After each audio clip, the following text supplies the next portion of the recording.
ಕೂತ್ಕೊಳ್ಳಿ.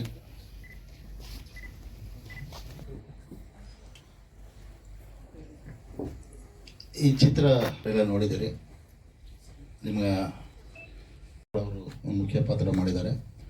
KGF 1, KGF 2ನಲ್ಲೂ ಮಾಡಿದ್ದಾರೆ. ನನ್ನ ಚಿತ್ರಗಳು ಸಾಕಷ್ಟು ನಡೆಸಿದ್ದಾರೆ ಅವರು. ಇದು ಪ್ರಥಮವಾಗಿ ಅವರ ನಿರ್ಮಾಣದ ಚಿತ್ರ ಬೀದಿ ಬದುಕು. ಅವ್ರು ಫಸ್ಟ್ ನಾನು ಕೇಳಿದಾಗ ಯಾವ್ದಾದ್ರು ಒಂದು ದೇವ್ರ ಪಿಕ್ಚರ್ ಮಾಡೋಣ ಅಂತ ಅವರು ಫಸ್ಟ್ ಅಂದ್ಕೊಂಡಿದ್ರು. ಅದನ್ನ ಹೇಳಿದೆ, ಮೇಡಮ್ ಇದು ಒಂದು ದೇವ್ರದೆಲ್ಲ ಇದಾಗಿದೆ, ಬಟ್ ಇದೊಂದು ಡಿಫೆಂಟ್ ಇದೆ ಅಂದ್ಕೊಂಡು ಸುಮ್ಮನೆ ಬೀದಿ ಬದುಕು ಟೈಟ್ಲ್ ಹೇಳಿದೆ ಅಷ್ಟೇ ಅವರಿಗೆ. ಬೀದಿ ಬದುಕು ಅಂದೆ. ಸರ್ ಇದೇ ಇದ್ಬಿಡಲಿ ನನಗೆ, ಇದೇ ಇದ್ಬಿಡಲಿ ಸರ್ ಅಂದು. ಮೇಡಮ್ ಇದು ಒಳಗೆ ಚಿಂದಿ ಆಯಿತು, ಒಂದು ಸಬ್ಜೆಕ್ಟ್ ಭಾರಿ ತುಂಬ ಕಷ್ಟದ ಸಬ್ಜೆಕ್ಟ್ ಮೇಡಮ್, ಇದು ಬರೀ ಭಿಕ್ಷುಕಿ ಇದ್ರದ್ದಿರ್ತದೆ. ಇಲ್ಲ ಸರ್, ನಾನು ಅದಕ್ಕೋಸ್ಕರ ಡೆಡಿಕೇಶನ್ ಮಾಡ್ತೀನಿ, ಏನು ಬೇಕಾದ್ರೂ ಮಾಡ್ತೀನಿ ನಾನು. ಬೀದಿ ಏನು ಬೇಕು, ಕಸ ಎತ್ತೀನಿ ಬೇಕು, ಏನು ಗಲೀಜಿದ್ದರೂ ಎತ್ತೀನಿ ಬೇಕಾದ್ರೆ ಅನ್ನೋ ಒಂದು ಡೆಡಿಕೇಶನ್ ಅವ್ರು ಮಾತು ಹೇಳಿದ್ರು. ಆ ಒಂದು ಧೈರ್ಯದ ಮೇಲೆ ನಾವು ಬೀದಿ ಬದುಕು ಕೂತ್ಕೊಂಡು ನಾವು ಕತೆ ರೆಡಿ ಮಾಡೋದು. ಆ ಕತೆ ತಕ್ಕಂತೆ ಅವರು ಸುಮಾರು ಒಂದು 2-3 ತಿಂಗಳು ಡಯಟ್ ಮಾಡಿ ಆ ಪಾತ್ರಕ್ಕೆ ತಕ್ಕಂತೆ ಆ ಪಾತ್ರ ಹೇಗೆ ಇರಬೇಕು ಅದೇ ರೀತಿ ಅವರು ಸಣ್ಣ ಆದರು. ಆಮೇಲೆ ಟ್ಯಾನ್ ಕೂಡ ಆದರು. ಹೇಳಿದೆ, ಮೇಡಮ್ ತುಂಬ ಬೆಳ್ಳಗಿದ್ದೀರಾ ನೀವು, ಚಿಂದಿಯಾಯವ್ರು ಯಾರು ಅಷ್ಟೊಂದು ಬೆಳ್ಳಗಿರಲ್ಲ, ಬಿಸಿಲು ಸುತ್ತಿ ಎಲ್ಲ ಕಪ್ಪಗಾಗಿರ್ತಾರೆ ಅಂದಾಗ. ಇಲ್ಲಲ್ಲ ಸರ್, ನಂದೇ ಪಾಪ ಬಿಸಿಲು ನಿಂತ್ಕೊಂಡು ಏನಾದ್ರು ಟ್ಯಾನ್ ಕೂಡ ಆದರೂ ಈಗ ಮೇಕಪ್ ಮಾಡ್ಕೊಂಡಿರೋ ಗೊತ್ತಾಗ್ತಾ ಇಲ್ಲ ಅಷ್ಟೇ. ಹಾಗಾಗಿ ಒಂದು ಅದ್ಭುತ ಬಂದಿದೆ. ಇದನ್ನು ಹೆಚ್ಚಿಗೆ ಮಾತಾಡೋಕ್ಕೆ ಸಮಯ ಇರಲ್ಲ. ಈಗ ಚಿತ್ರದ ಬಗ್ಗೆ ನಮ್ಮ ಡಾಕ್ಟರ್ ರೂಪೇಶ್ ಅವರು ಅಂತ ಮಾತಾಡ್ತಾರೆ. ಹಾಗಾಗಿ ಸರ್ ಈ ತಾಯಿ ಮಗನ ಬಾಂಧವ್ಯ ಏನಿದೆಯಲ್ಲ, ಹೆತ್ತ ತಾಯಿಯಾದವಳು ತನ್ನ ಮಗನಿಗೋಸ್ಕರ, ತನ್ನ ಮಗನ ಭವಿಷ್ಯಕ್ಕೋಸ್ಕರ ಎಷ್ಟೆಲ್ಲ ಕಷ್ಟಪಡ್ತಾಳೆ, ಎಷ್ಟೆಲ್ಲ ಕಷ್ಟ ಅನುಭವಿಸ್ತಾಳೆ ಅನ್ನೋದೇ ಇದು ಸಾರಾಂಶ. ಇದರೊಳಗೆ ಯಾಕೆ ಕಷ್ಟಪಡ್ತಾರೆ ಅನ್ನೋದೇ ಸಸ್ಪೆನ್ಸ್. ಇದರೊಳಗೆ ಮಗನಿಗೆ ಏನಾಗಿರುತ್ತೆ, ಇವ್ರು ಯಾಕೆ ಅಷ್ಟು ಕಷ್ಟಪಡ್ತಾರೆ ಅನ್ನೋದೇ ಒಂದು ಸಸ್ಪೆನ್ಸು. ಆ ಸಿನಿಮಾ ನೋಡಿದಾಗ ಅಷ್ಟೇ ಗೊತ್ತಾಗುತ್ತೆ. ಯಾಕಂದರೆ ಅವಳಷ್ಟು ಚಿಂದಿ ಅವಳಾಗಿದ್ದರೂ ಕೂಡ ತಾನು ಪಡಬಾರ್ದು ಕಷ್ಟಪಡ್ತಾಳೆ, ಅವಮಾನ ಅನುಭವಿಸ್ತಾಳೆ, ಗಂಡಂತ ಒದೆ ತಿಂತಾಳೆ, ಸಮಾಜದಲ್ಲಿ ಅವಮಾನ ಅನುಭವಿಸ್ತಾಳೆ.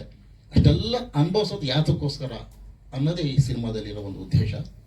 ಆ ಉದ್ದೇಶ ಗೊತ್ತಾಗಬೇಕು ಅಂದರೆ, ಕತೆ ಗೊತ್ತಾಗಬೇಕು ಅಂದರೆ ಸಿನಿಮಾ ನೋಡೋಕ್ಕಾಗುತ್ತೆ ಸರ್. ಅಂದರೆ ಆ ತಿರುಳು ಬಿಟ್ಟರೆ ಮಜಾ ಇರಲ್ಲ. ಅದಕ್ಕೋಸ್ಕರ ಆ ಬಾಂಧವ್ಯ ಏನು, ಯಾಕೆ ಅಷ್ಟು ಕಷ್ಟಪಡ್ತಾಳೆ, ಏನಕ್ಕೆ ಅನ್ನೋದನ್ನು ಸಿನಿಮಾ ನೋಡಿದಾಗ ಗೊತ್ತಾಗುತ್ತೆ. ಈಗ ಡಾಕ್ಟರ್ ರೂಪೇಶ್, ಯಾಕಂದರೆ ಕತೆ ಉಟ್ಕೊಂಡಿದೆ ಹೇಗೆ ಅಂತ ಕತೆ ಸರ್, ಇದನ್ನು ನಾನು ಬರೀ ದೇವ್ರ ಪಿಕ್ಚರ್ ಮಾಡ್ತಾ ಇದ್ದೀನಿ ಗೊತ್ತಿರಬೇಕಲ್ಲ. ಸುಮ್ಮನೆ ನಾನು ಕಾರಲ್ಲಿ ಹೋಗ್ತಾ ಇರ್ಬೇಕಾದ್ರೆ ಒಂದು ಚಿಂದಿ ಆಯೋದು ಅಲ್ಲಿ ಗಲಾಟೆ ಬಡದಾಟ ಕುಡಿದು ಗಂಡ ಹೆಂಡತಿ ಹೊಡಿತಿದ್ದು, ಇಬ್ಬರು ಕಿತ್ತಾಡ್ತಿದ್ರು. ನೋಡಿದೆ, ಇದು ಒಂದು ಜೀವನ, ಏನಿದು, ಯಾಕೆ ಜೀವನ? ಮನುಷ್ಯ ಎಲ್ಲ ಥರ ಒಂಥರ ಇರ್ತಾರಲ್ಲ. ಎಷ್ಟೋ ಜನ ಕಾರ್ ಓಡಾಡ್ತಾ ಇರ್ತಾರೆ, ಎಷ್ಟೋ ಬಾಯಿ ಬದಲಲ್ಲಿ ಇರ್ತಾರೆ. ಇವ್ರು ಗುಡಿಸ್ತಲ್ಲಿ ಚಿಂದಿ ಹಾಕೊಂಡು ಎಲ್ಲೋ ಒಂದು ಅರ್ಕಲ್ ಜೋಪಿಯಲ್ಲಿದ್ದಾರೆ, ಕಿತ್ತಾಡ್ತಿದ್ದಾರೆ. ಏನು ಜೀವನ ಇದು? ಆಮೇಲೆ ನೆಕ್ಸ್ಟು ಕಿತ್ತಾಡಾದ್ಮೇಲೆ ಮತ್ತೆ ಅವಳು ಬ್ಯಾಂಕಲ್ಲಿ ಮತ್ತೆ ಹೊರಟ್ಬಿಟ್ಲವಳು. ಆಗ ಅನಿಸ್ತು ನನಗೆ, ಇವ್ರ ಜೀವನ ಯಾಕೆ ತಗೋಬಾರ್ದು, ನಾವು ಅವತ್ತು ಕತೆ ಯಾಕೆ ಮಾಡಬಾರ್ದು? ರಿಯಲ್ ಆಗಿರುತ್ತೆ. ನಾವು ಮಾಡೋ ದೇವರು ದೇನರು ಎಲ್ಲ ಅದೊಂಥರ ಕತೆ ಇರ್ಬೋದು, ಕಲ್ಪನೆ ಇರ್ಬೋದು, ಇತಿಹಾಸ ಇರ್ಬೋದು, ಪೌರಾಣಿಕ ಇರ್ಬೋದು. ಆದರೆ ಇದು ರಿಯಲ್. ಇದು ಒಬ್ಬ ಏನು ಚಿಂದಿ ಆಯೋರು ಬದುಕು ಹೆಂಗಿರುತ್ತೆ, ಅವ್ರ ಜೀವನ ಎಷ್ಟು ಕಷ್ಟ ಇರುತ್ತೆ, ಕಠೋರ ಇರುತ್ತೆ, ಸುಖ ದುಃಖ ಎರಡೂ ಇರ್ತಾರೆ ಒಳಗೆ. ಆದರೆ ಆ ಕಷ್ಟದಲ್ಲೂ ಸುಖ ಅನುಭವಿಸ್ತಾರೆ, ಕಷ್ಟದಲ್ಲೂ ಕಷ್ಟನೇ ಅನುಭವಿಸ್ತಾ ಇರ್ತಾರೆ. KRD ಇರಲಿ ಅಂತ ಒಂದು ಪಿಕ್ಚರ್ ಮಾಡಿದೆ. ಅದು ಪುರುಷೋತ್ತಮ್ ಸರ್ ಆ್ಯಕ್ಚುಲಿ ಮೇಡಮ್ ನನಗೆ ನಮ್ಮ one of the board of director hospital ಏನೋ ಪೇಷಂಟ್ ಆಗಿ ಸ್ವಲ್ಪ ಅವರು ಡಿಸ್ಟ್ರೆಸ್ ಆಗಿ ಬಂದಿದ್ರು. ಹಾಗೆ ನಮ್ಮ ಒಡನಾಟ ಶುರುವಾಯಿತು. ಒಂದಿನ ಫೋನ್ ಮಾಡಿ, ಸರ್ ನನ್ನ ಇಷ್ಟು ದಿನಗಳ ಪರಿಶ್ರಮನ ಒಂದು ನೈಜ ಚಿತ್ರ ಮಾಡಬೇಕು, ರಿಯಾಲಿಟಿಗೆ ಭಾಳ ಹತ್ರ ಆದಂಥ ಚಿತ್ರ ಮಾಡಬೇಕು, ಅದು ಎಲ್ಲರಿಗೂ ತಲುಪಬೇಕು, ಅದರಿಂದ ನನಗೂ ಒಂದು ಒಳ್ಳೆ ಹೆಸರು ಬರಬೇಕು ಅನ್ನೋದನ್ನ ವ್ಯಕ್ತಪಡಿಸಿದ್ರು. ಆ ಕಾರಣದಿಂದ ನಾನು ವಿತೌಟ್ ಥಿಂಕಿಂಗ್, ಯಾಕಂದ್ರೆ ಹಾಸ್ಪಿಟಲ್ ಮೇಲೆ ಬ್ಯುಸಿ ಇರುತ್ತೆ, ನಮ್ಮದು 40 ಬೆಡೆಡ್ ಹಾಸ್ಪಿಟಲ್, ನಾರ್ಮಲ್ ಆಗಿ ಬ್ಯುಸಿ ಇರುತ್ತೆ, ಅದರಲ್ಲಿ ಸ್ಕೆಡ್ಯೂಲ್ಡ್ ಟ್ರೀಟ್ಮೆಂಟು ನಡೀತಾ ಇರ್ತವೆ. ಸೊ ಅವಾಗ ಶೂಟಿಂಗ್ ಎಲ್ಲ ಕಷ್ಟ ಆಗ್ಬೋದು. So with all my other investors permission ಸಿಕ್ತು. ಸರ್ಗೆ ನಾನು ಯಾರನ್ನೂ ಕೇಳದಲ್ಲೇ ಪರ್ಮಿಷನ್ ಕೊಟ್ಬಿಟ್ಟೆ. ಸರ್ ಬನ್ನಿ ಸರ್, ನಿಮ್ಮ ಉದ್ದೇಶ ಚೆನ್ನಾಗಿದೆ, ಮಾಡೋಣ ಅಂತ. ಆಮೇಲೆ ಅವ್ರ ತಂಡನ ಮೇಡಮ್ ರೇಖಾ ರೆಡ್ಡಿ ಅವ್ರನ್ನೆಲ್ಲ ಪರಿಚಯ ಮಾಡಿಸಿದ್ರು. ಸೊ ಎಲ್ಲ ತಂಡದವ್ರನ್ನೆಲ್ಲ ಪರಿಚಯ ಮಾಡಿಸಿದ್ರು. ಇದರಲ್ಲಿ ಅವರ ಪರಿಶ್ರಮ ಇದೆ ಸರ್. ಮೊದಲನೇದಾಗಿ ಡೆಡಿಕೇಶನ್ ಇದೆ.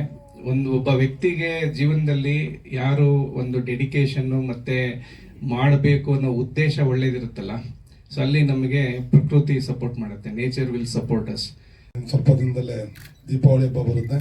ಎಲ್ಲ ಮಾಧ್ಯಮ ಮಿತ್ರರಿಗೂ ದೀಪಾವಳಿ ಹಬ್ಬದ ಹಾರ್ದಿಕ ಶುಭಾಶಯಗಳನ್ನು ಮೊದಲಿಗೆ ತಿಳಿಸ್ತಾ, ಬೀದಿ ಬದುಕು ಟೈಟಲ್ ತುಂಬ ಕ್ಯಾಚಿ ಇದೆ. ಬಹುಶಃ ನನ್ನ ಹತ್ರ ನೀವು ಮೊದಲೇ ಡಿಸ್ಕಸ್ ಮಾಡಿದರೆ ಆ ಟೈಟಲ್ ನನ್ನ ನಿರ್ಮಾಣದಲ್ಲೇ ಮಾಡಬೇಕು ಅಂತ ಆಸೆ ಪಡ್ತಾ ಇದ್ದ, ನನಗೆ ಗೊತ್ತಿಲ್ಲ. ಆದರೆ ಅದು ಇನ್ನೊಬ್ಬ ನಟಿ ರೇಖಾ ಅವರು ಅದನ್ನು ಬೇಗ ಕ್ಯಾಚ್ ಹಾಕ್ಕೊಂಡು ಸಿನಿಮಾ ಮಾಡಿಬಿಟ್ರು. ಒಳ್ಳೇದಾಗಲಿ. ನಮ್ಮ ಪುರುಷೋತ್ತಮ್ ಅವರಿದು 27ನೇ ಸಿನಿಮಾನ,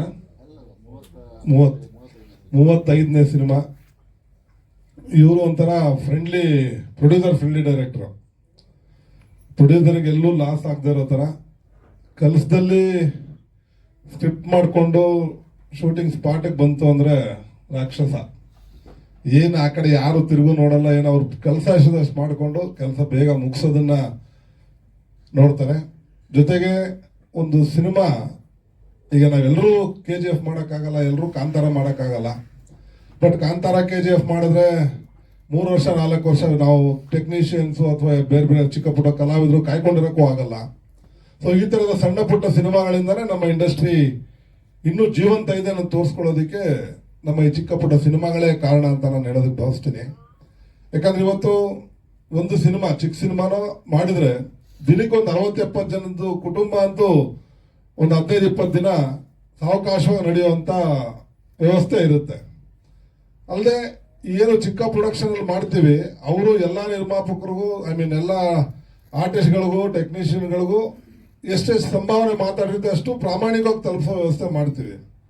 ದೊಡ್ಡ ದೊಡ್ಡ ಸಿನಿಮಾಗಳಲ್ಲಿ ಪ್ರೊಡ್ಯೂಸರು ಕೈಗೆ ಸಿಗಲ್ಲ, ಅಲ್ಲೆಲ್ಲ ಬರೀ ಸ್ಟೆಪ್ಗಳು ಜಾಸ್ತಿ ಇರ್ತವೆ. ಸೊ ಅದು ಯಾರಿಗೆ ಬರುತ್ತೋ ಬಿಡುತ್ತೋ ಗೊತ್ತಿಲ್ಲ. ದೊಡ್ಡವ್ರಿಗೆ ಸಿಗುತ್ತೆ, ಬಟ್ ಚಿಕ್ಕ ಪುಟ್ಟ ಕಲಾವಿದರು ಅಷ್ಟು ಈಸಿಯಾಗಿ ಅಮೌಂಟ್ ಸಿಗಲ್ಲ ಅವ್ರಿಗೆ. ಆದರೆ ಈ ಒಂದು ಚಿಕ್ಕ ಸಿನಿಮಾಗಳಲ್ಲಿ, ಇಂಥ ನಿರ್ದೇಶಕರು ಮಾಡೋ ಸಿನಿಮಾಗಳಲ್ಲಿ ಎಲ್ಲ ಕಲಾವಿದರಿಗೂ ಉತ್ತಮವಾದ ಸಂಭಾವನೆ ಸಿಗೋದಂತೂ ಗ್ಯಾರಂಟಿ. ಇದು ಬೀದಿ ಬದುಕು. ಫಸ್ಟ್ ನಾನು ನನ್ನ ಬಗ್ಗೆ ಹೇಳ್ತೀನಿ ಒಂದೆರಡೇ.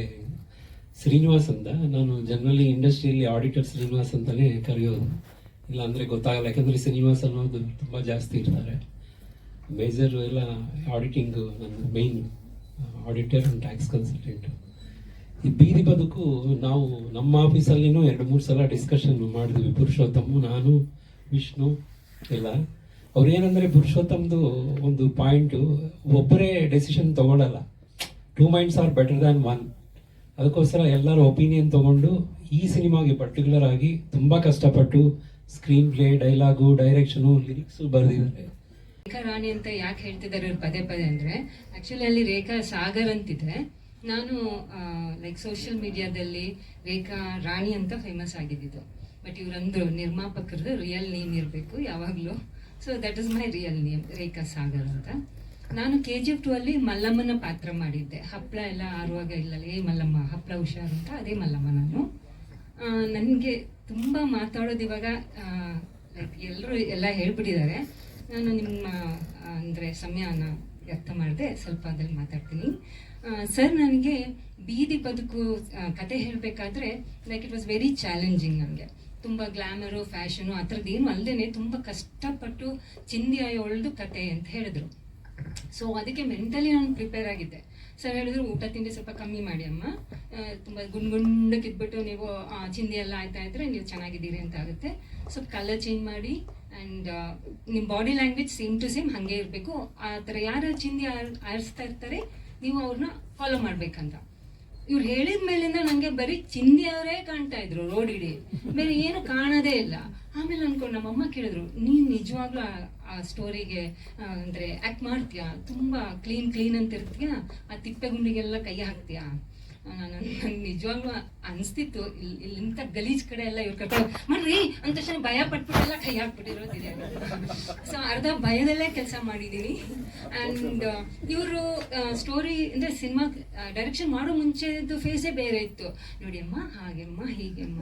ಬಟ್ ಅಲ್ಲಿ ನಿಂತ್ಕೊಂಡು ಅಂತಷ್ಟು ಸ್ವಲ್ಪ ನಾವು ಬಿಡು ಮಾಡಬೇಕು ಆಮೇಲೆ ಅದು ಇವ್ರು ಹೀಗಿದಾರ ಅಂತ. ಬಟ್ ಓವರ್ ಆಲ್ ಅದು ಔಟ್ಪುಟ್ ನೋಡಿದಾಗ ಅನಿಸ್ತು ಈ ಎಫರ್ಟ್ ತುಂಬ ಚೆನ್ನಾಗಿದೆ ಅಂತ. Thank you so much sir, ನನಗೆ ಇಂಥ ಒಂದು ಅವಕಾಶ ಕೊಟ್ರಿ. ತುಂಬ ಸರ್, ತುಂಬ ಒಳ್ಳೆಯದಾಯ್ತು. ಭಯ ಅಂದರೆ ಎಂಥ, ಅವರು ಅಷ್ಟು ಅಂದರೆ ಈ ಥರ ಇರಬೇಕು, ಹೀಗೆ ಮಾಡಬೇಕು, ಈ ಸೀನ್ ಹೀಗೆ ಆಮೇಲೆ ಎಲ್ಲರೂ ರೆಡಿ ಆಯ್ತಾ ಮಾಡ್ರಿ ಅಂದ ತಕ್ಷಣ ನನಗೆ ಅದು ಬಂದ್ಬಿಡ್ತೈತೆ. ಇಲ್ಲಾಂದ್ರೆ ನಾನು ಕ್ಯಾಶುವಲ್ ಆಗಿ ಪರಿಚಯದವರಲ್ಲ ಏನೋ ಮಾಡ್ಬೋದು. ಸ್ಟ್ರಿಕ್ಟ್ ಅಂದರೆ ಸ್ಟ್ರಿಕ್ಟ್ ಸರ್ ನಮ್ಮದು. ಸರ್ ಓಡಾಡೋದಂದ್ರೆ ನನ್ನ ಎಲ್ಲೆಲ್ಲಿ ಇವರೆಲ್ಲ ನಡ್ಕೊಂಡು ಹೋಗೋದು ಕಾಣಿಸ್ತಾರೋ ಅವ್ರು ಹೋಗೋವರೆಗೂ ನೋಡೋದು, ಆ ನಡೆಯೋ ಸ್ಟೈಲ್ ಏನು, ಆಮೇಲೆ ಆ ಚಿಂದಿ ಹಾಕೊಂಡವರು ಅವ್ರದ್ದೇ ಒಂದು ವಾಕಿಂಗ್ ಸ್ಟೈಲೇ ಬೇರೆ, ಆಮೇಲೆ ಕೊಳಕಾಗಿರೋದು.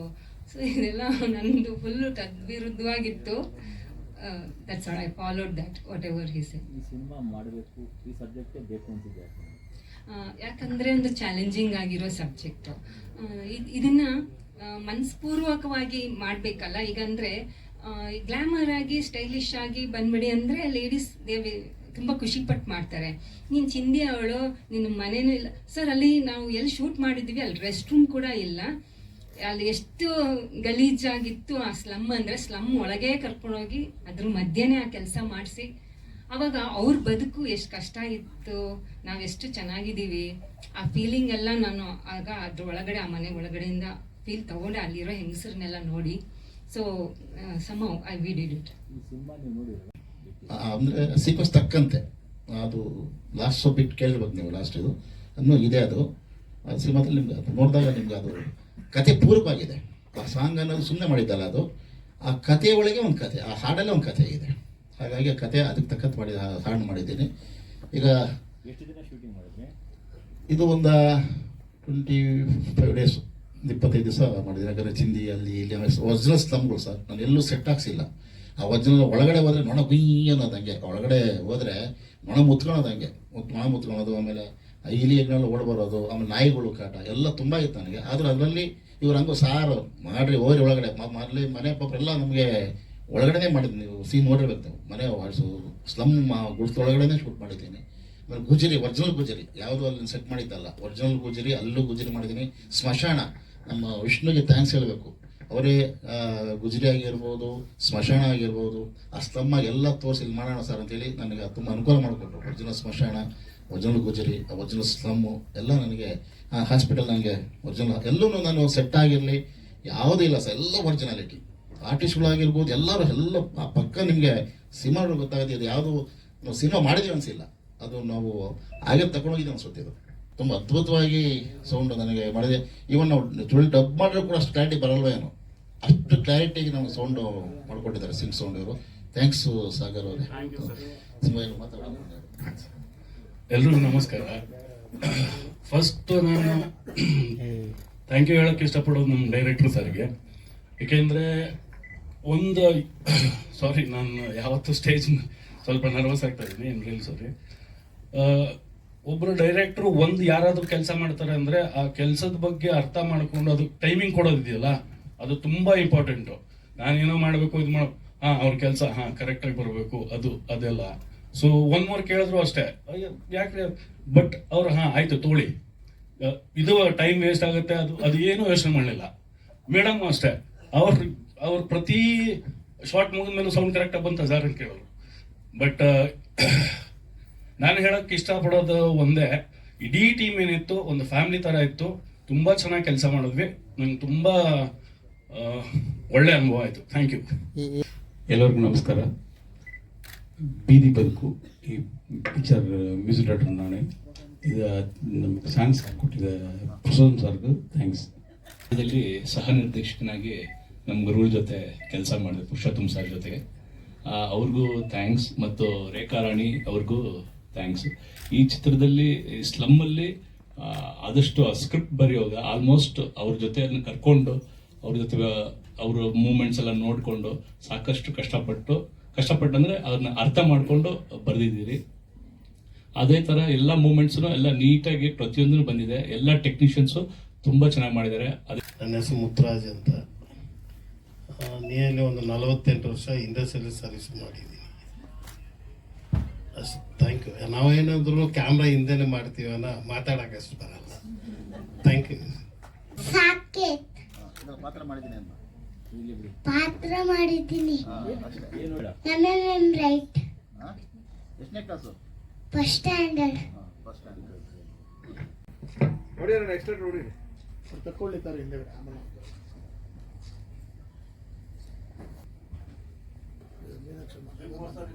ಸೀರಿಯಸ್ ಆಗಿ